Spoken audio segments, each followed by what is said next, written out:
Wabarakatuh.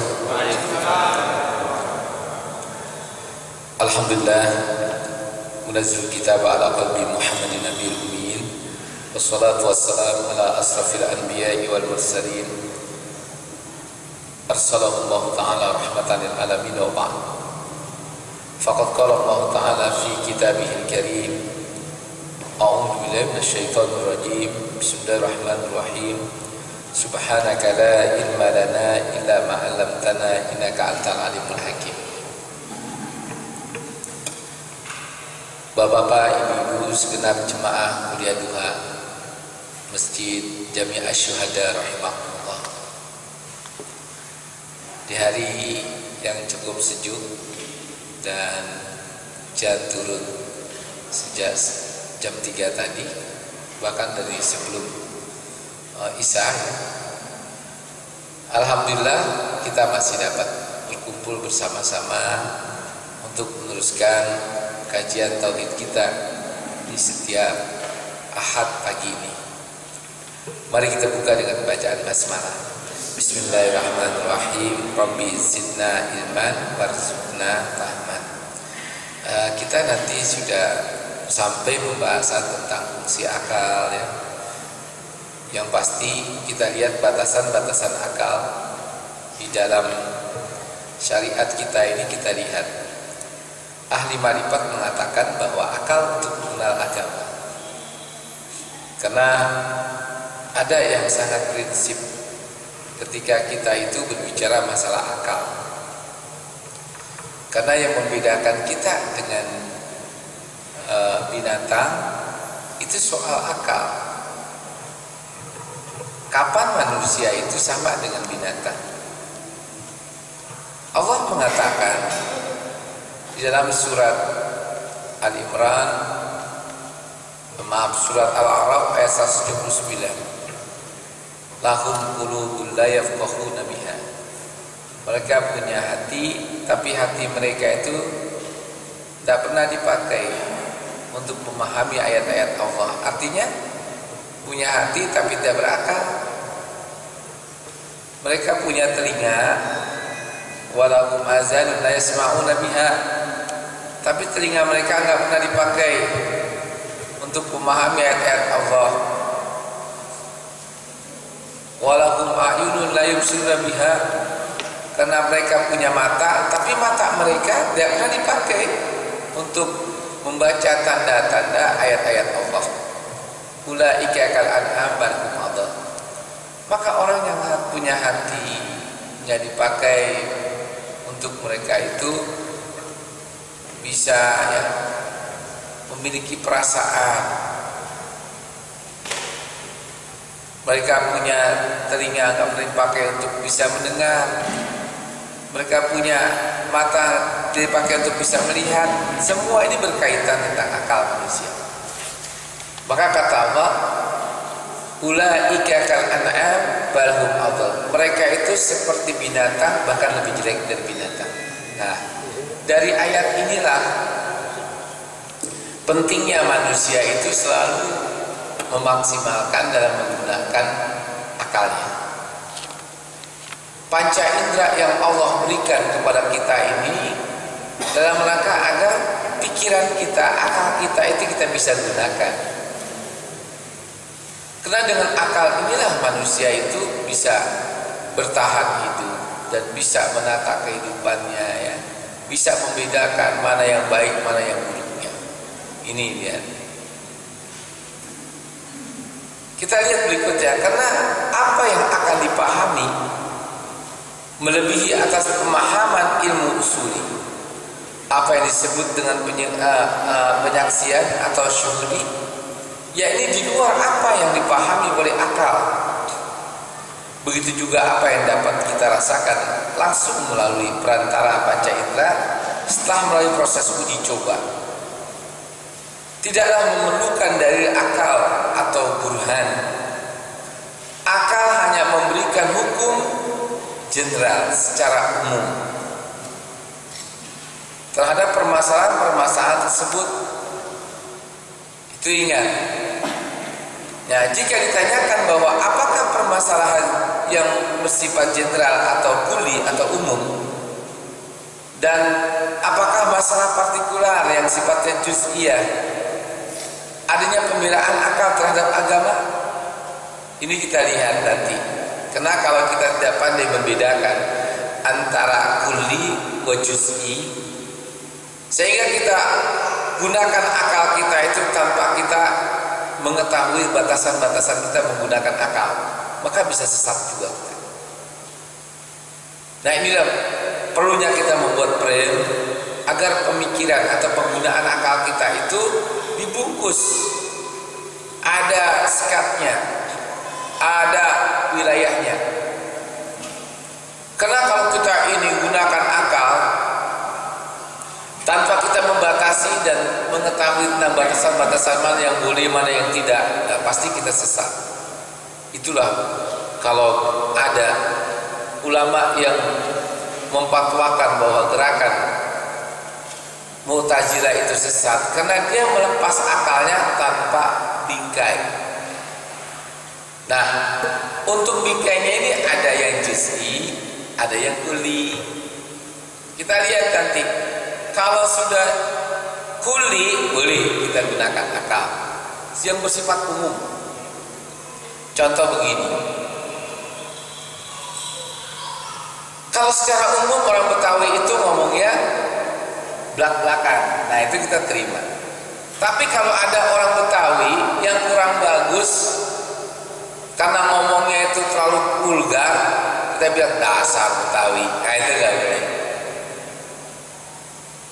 Kalau orang Jawa banyak menimbul masalah karena lambatnya bertindak, kayak Jokowi gitu. Ya ini kan kasus juz'i ya, juz'i. Tapi nggak boleh bilang dasar orang Jawa kalau bertindak lambat, nggak boleh. Bisa perang itu urusannya. Nah itulah Pak. Nanti mana akal yang kita boleh gunakan, mana yang tidak. Oh penting sekali Pak. Ini masuk sudah ilmu mantik, nah, ilmu filsafat. Kalau udah jauh tauhid itu ya begitu.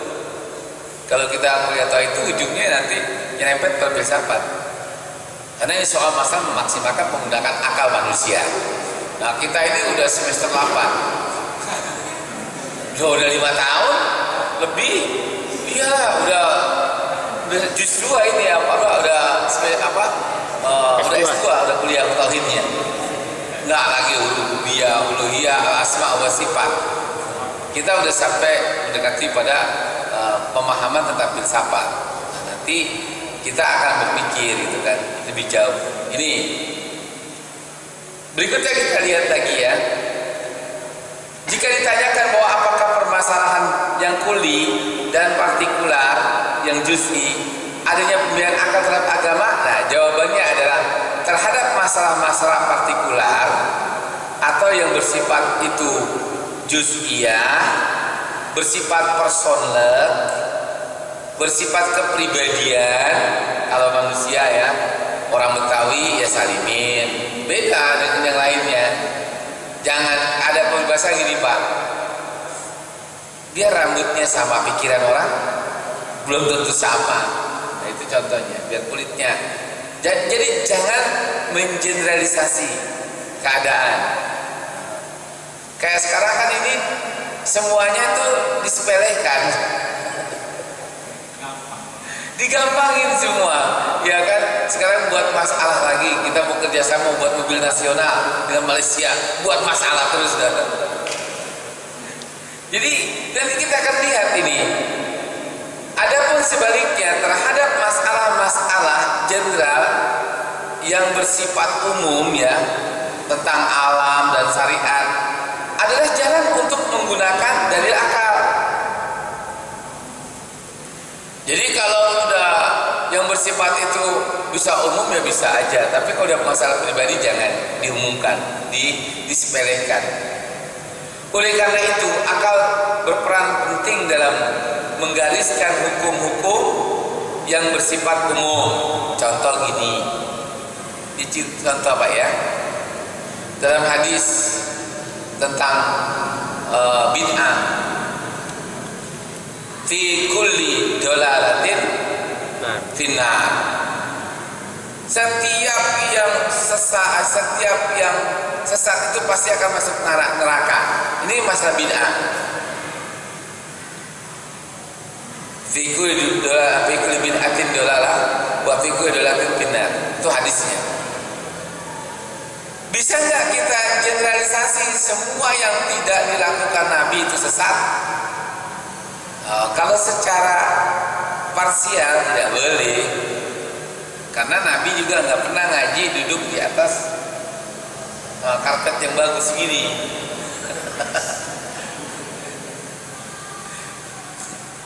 Coba lihat, ini masjidnya orang munafik. Ini masjidnya orang munafik ini, Pak. Bingung kan, Pak? Bingung nggak? Hei, apalagi kalau pakai AC gitu. Oh, masjid orang munafik betul itu. Bedanya Masjid Dirar dengan Masjid Kuba. Masjid Kuba terbuka, Masjid Dirar itu tertutup. Begitu mereka selesai membangun Masjid Dirar, bagus, tertutup rapi ya. Ditanya, kok masjidnya beda dengan masjid Nabi? Jawabnya gini, ini masjid buat musim dingin supaya orang yang beribadah nggak kedinginan.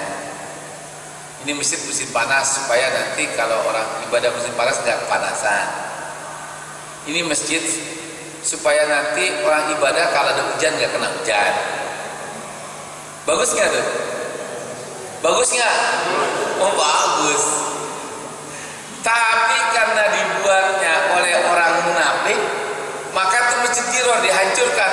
Apakah masjid yang sama begitu pakai AC, pakai atap gitu kan, kalau udah nggak kehujanan, bisa digeneralisasi semua masjid yang mirip seperti dibangun orang munafik itu Masjid Dirar? Nggak bisa. Oh, Masjid Dirar itu masjid yang bagus, Pak. Sampai Nabi sebelum Nabi itu pulang dari Tabuk minta kepada Ali agar dihancurkan, dibakar masjid itu. Kenapa? Ya kalau ada Masjid Kuba, ada Masjid Dirar, Masjid Kuba itu hanya pakai pelepah korma, ada masjid yang bagus, ya orang nggak datang ke masjid Nabi, jadi datang masjidnya Masjid Dirar. Maka kata Nabi, ini masjid dibuat untuk memecah belah umat Islam, mendurutkan umat Islam, bakar. Oh itu Pak, padahal dibangun dari uang Amir. Amir itu yaitu seorang pendeta, Pak, yang ketika Rasulullah SAW dalam perang Tabuk dia nggak ikut. Pendeta yang menyatakan sudah beriman kepada Allah, tapi Pak, giliran perang Tabuk dia nggak ikut. Justru mempengaruhi sahabat-sahabat yang lainnya. Termasuk ikut disebut adalah Utbah tidak ikut, terus Sa'labah tidak ikut. Hingga akhirnya mereka itu dihukum oleh Allah. Sepanjang tidurnya mereka itu gelisah. Akhirnya 4 orang sahabat itu memiliki kesadaran bahwa mereka melakukan kesalahan. Akhirnya mengikatkan diri di pohon-pohon sampai Rasulullah kembali dari Tabuk, dan mereka nggak mau dibuka oleh siapapun kecuali Rasulullah membukakannya, petanda bahwa mereka ingin bertobat. Sehingga ketika Rasulullah SAW itu sampai di kota Madinah, Rasulullah bertanya para sahabat, kenapa kok mereka itu kan bukankah orang yang minta izin untuk tidak ikut berperang, kok sekarang mengikatkan diri di pohon? Nah diceritakan ya Rasulullah, ini orang timbul kesadaran bahwa mereka itu marah, ya, bahwa mereka itu salah, tidak ikut perang bersamamu, maka mereka ingin bertobat. Oleh karena tobat mereka minta disaksikan oleh engkau. Mereka tidak akan tidak akan menjauh dari pohon itu, dan mereka tidak akan mau melepaskan dirinya dari ikatan itu sampai engkau mau melepaskannya. Dilepaskan oleh Rasulullah. Lalu mereka disuruh pulang. Begitu besoknya mereka menyerahkan harta semua. Ya Rasulullah, ini gara-gara urusan pertanian saya, harta saya ini, saya jadi nggak ikut perang dalam perang Tabuk. Saya merasa berdosa, maka harta ini saya kasih kau sebagai tebusan atas dosa. Kata Nabi, aku tidak diizinkan untuk mengambil harta orang-orang yang tidak mau berperang di jalan Allah. Aku hanya boleh mengambilnya kalau Allah mengizinkannya. Nah, kembalilah mereka itu karena nggak diterima hartanya, lalu mereka memohon kepada Allah, ini bentuk tobatku yang sesungguhnya. Betul aku mengatakannya, karena harta inilah aku terlena tidak ikut berperang. Lalu turunlah surat At-Taubah ayat 103. Coba baca.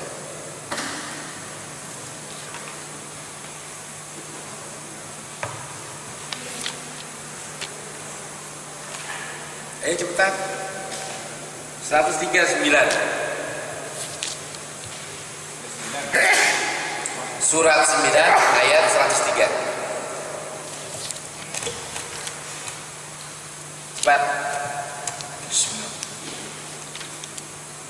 Afaman assasa bunyanahu ala 103, Pak.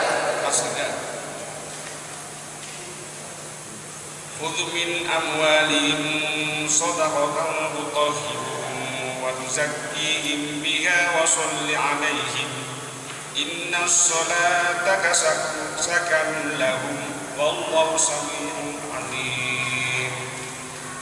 Ambillah zakat dari sebagian harta mereka, dengan zakat itu kamu membersihkan dan mensucikan mereka, dan berdoalah untuk mereka, sesungguhnya doa kamu itu menjadi ketentraman jiwa bagi mereka, dan Allah mendengar lagi Maha mengetahui. Baik, ini ayat. Ayat itu diturunkan untuk menjawab kebimbangan Nabi, karena di antara 7 sahabat yang tidak ikut perang itu 4 bertobat. Waktu Nabi sedang berada di Tabuk, mereka sudah bertobat kepada Allah. Tapi mereka yakin tobatnya itu belum yakin diterima. Maka hingga Rasulullah itu mendoakannya dan mengizinkannya mereka untuk dilepaskan. Setelah itu mereka menyerahkan hartanya. Rasulullah menolak. Maka dengan turunnya ayat ini, kata Nabi, kata Allah, Muhammad, ambillah harta mereka yang mereka serahkan itu sebagai zakat. Nah, ulama menyatakan kalau ada orang kaya males ibadah, nggak mau berjihad, nah jangan-jangan ini zakatnya dia nggak bayar. Itu karena dia nggak bayar zakat. Maka boleh membayar zakat di rapel. Itu ayat, Pak. Yang kedua, waktu zakihim, ya Muhammad, begitu dia sudah menyerahkan hartanya itu, maka bersihkanlah harta mereka dan jiwa mereka, dibersihkan. Maka orang membayar zakat itu niat membersihkan dirinya. Dan kita pun mendoakannya, ajrakallahu fima akhrajta wa barakallahu fima abqaita wa ja'alahu tahuran. Semoga Allah memberikan pahala atas apa yang tak kau keluarkan dan memberikan keberkahan harta yang masih tertinggal dan menjadikannya zakatmu itu sebagai penyuci. Itu ayat. Maka dengan turunnya ayat ini, coba baca lagi 104 105.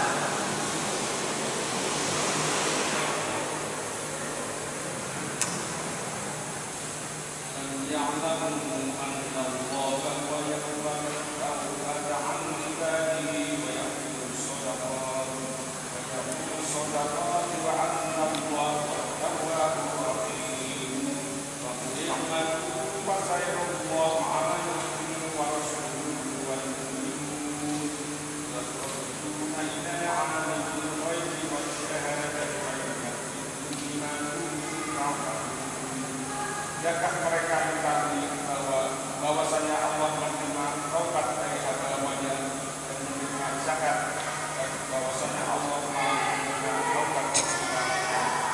Ini nanti logika kita mainkan secara umum, Pak. Maka dengan turunnya ayat 103, taubat mereka diterima, dan Allah pun menerangkan begitulah cara taubatnya orang yang gak ikut perang. Bukan hanya dihukum, menerima hukuman, tapi